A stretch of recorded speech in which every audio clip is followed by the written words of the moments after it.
पहलवान के गर्व का नाश। घटनास्थल जमालपुर सन 1965। मैं नया नया कार्यकर्ता बनकर बाबा दर्शन के लिए जमालपुर आया हुआ था। पूज्य बाबा का दर्शन लाभ पाकर मेरा आनंद उच्छल मन उनकी कृपा से निहाल था। उसी दौरान एक क्षेत्रीय पहलवान नए नए दीक्षित होकर पूज्य बाबा का दर्शन करने आए थे। उनके मन में पूज्य बाबा से व्यक्तिगत साक्षात्कार की इच्छा थी, किंतु वे मार्गियों से यह सुनकर मन ही मन डर भी रहे थे कि गुरुदेव व्यक्तिगत साक्षात्कार में पूर्वकृत कर्मों के लिए दंडित करते हैं तथा जरूरत पड़ने पर छड़ी से पीटते भी हैं। हम लोग बचपन से ही सुनते आए थे कि पहलवान की बुद्धि मोटी होती है तथा वे स्वभाव से सरल एवं भक्त होते हैं। पूज्य बाबा की कृपा से उन्हें भी व्यक्तिगत साक्षात्कार का सुअवसर मिला।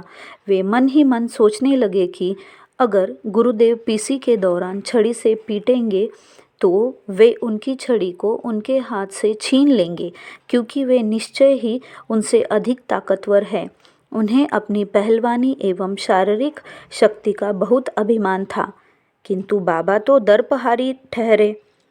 उक्त पहलवान बाबा के कमरे में प्रवेश कर आचार्य के निर्देशानुसार जो ही परम गुरु को साष्टांग प्रणाम करके उनके सामने बैठे, त्यों ही उन्होंने देखा कि पूज्य बाबा साक्षात रौद्र रूप में बैठे हुए हैं।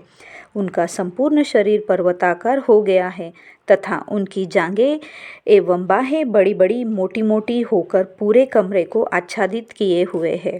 वे उनका रौद्र एवं भयानक रूप देखकर भय से थरथर कांपने लगे तथा मन ही मन घमंडवश बाबा के प्रति अपनी अशुभ सोच के लिए उनसे बार बार क्षमा याचना करके प्रार्थना करने लगे कि हे बाबा, आप अपने कल्याण सुंदरम रूप में आ जाए।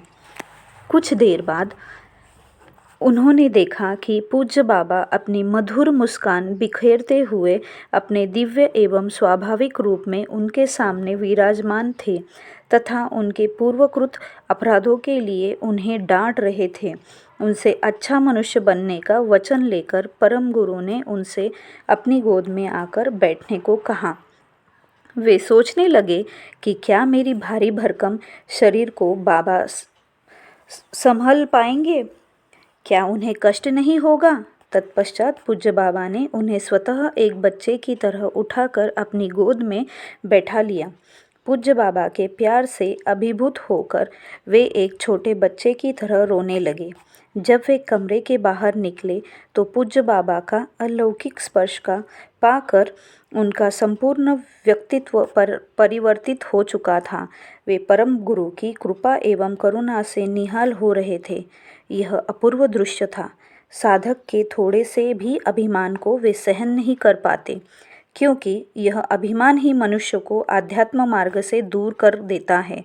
मगर साधक जब अपनी गलती स्वीकार करके पश्चाताप करते हुए उनकी शरण में आ जाते हैं तो वे उन्हें सर्व पापों से मुक्त कर देते हैं।